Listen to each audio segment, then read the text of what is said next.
আগের দিনের মা চাচিদের মতো সকাল সকাল ঘুম থেকে উঠে হাত মুখ ধুয়ে ফ্রেশ হয়ে নাস্তা বানাতে চলে আসলাম রান্নাঘরে। নাস্তা বানাচ্ছি খোলাজা পিঠা।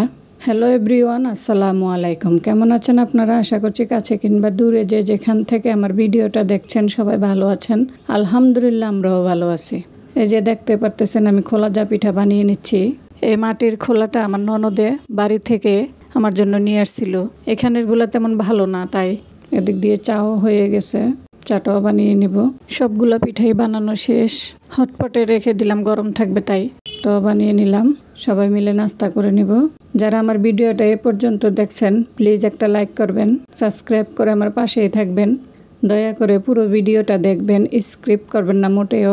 যারা অলরেডি এই কাজটা করেছেন তাদেরকে জানাই আমার অন্তরের অন্তরস্থ থেকে অসংখ্য অসংখ্য ধন্যবাদ।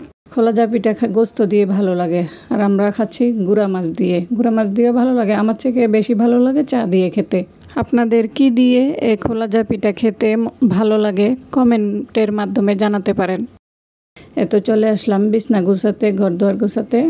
বিছনাটা গোছানো হলেই মনে হয় ঘরের অর্ধেক কাজ শেষ, তাই আগে ঘর দুয়ার গুছিয়ে তারপরে আবার রান্না করতে চলে যাব। এখন আমি বাচ্চাদের বিছনাটা গুছিয়ে নিচ্ছি, খাতাগুলো বাস করে নিচ্ছি।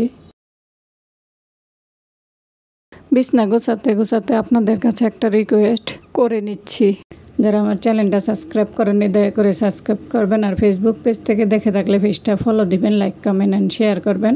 ভুল ত্রুটি হয়ে থাকলে ক্ষমা সুন্দর দৃষ্টিতে দেখবেন। আপনাদের একটা লাইকই পারে আমার ভিডিওটা আরও অনেকের কাছে পৌঁছে দিতে। অনেকে আমার ভিডিও দেখেন কিন্তু লাইক দিতে ভুলে যান, প্লিজ মনে করে একটা লাইক দিয়ে দিবেন। এই যে শীত এখনও পড়েনি, কিন্তু শীতের মিঠি মিঠি রোদ্রুটা আসছে, ভালোই লাগতেছে। আমার ঘরটা খুবই আলো, শীতের দিনে আর বাইরে গিয়ে রোদ পোয়াতে হবে না, আমার ঘরেই বিছনায় বসে রোদ পোয়ানো যাবে, এমন রোদ আসে। জানলা খুলে দিলে চতুর্দিক দিয়ে আলো আসে। এই যে বাচ্চা লেখাপড়া করছে, বই খাতা গুছাই নিয়ে এখন আমি ওর টেবিলটা গুছিয়ে দিচ্ছি। টেস্ট পরীক্ষা শেষ, আমার ছেলেটার সামনে এসএসসি পরীক্ষা দিবে, সবাই ওর জন্য দোয়া করবেন। এখন ডাইনিং টেবিলটাও একটু গুছিয়ে নিচ্ছি। খুবই ধুলা, আমার বাসা খুবই ধুলা হয়, এখন একটু ভালো করে মুছে নিচ্ছি। একটা ছেলে মানুষ পারে অগোছানো এলোমেলো ঘরে বসে সময় কাটাতে, কিন্তু একটা মেয়ে মানুষ পারে না।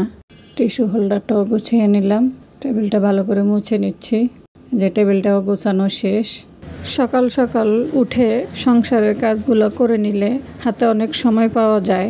পড়ার টেবিলটাও গুছিয়ে নিলাম। আমার অ্যাকোয়ারিয়ামের মাছ সবগুলা মরে গেছে, এখন আর মাছ নেই। কেন মাছ মরে যায় একটু জানাবেন। সোফাটাও একটু পরিষ্কার করে নিচ্ছি, ঝাড়ু দিয়ে বাইরে নিচ্ছি ময়লা ধুলা।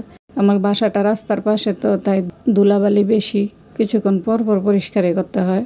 সোফাটাও গুছিয়ে নিলাম, সব কিছুই ক্লিন করা শেষ, এখন শুধু ফ্রেশ হব। এই যে অফ ক্যামেরায় আমি রান্না সেরে নিয়েছি, খিচুড়ি, গরু গোস্ত, একটা ভাজি, এই আমরা সবাই মিলে এখন খেয়ে নিচ্ছি। অফ ক্যামেরায় আমি আর অনেক কাজ করছি, সবগুলো তো শেয়ার করা যায় না, শেয়ার করলে ভিডিও অনেক বড় হয়ে যাবে। লং ভিডিও তো কেউ দেখতে চায় না, তাই চেষ্টা করি ছোট করে দেওয়ার জন্য।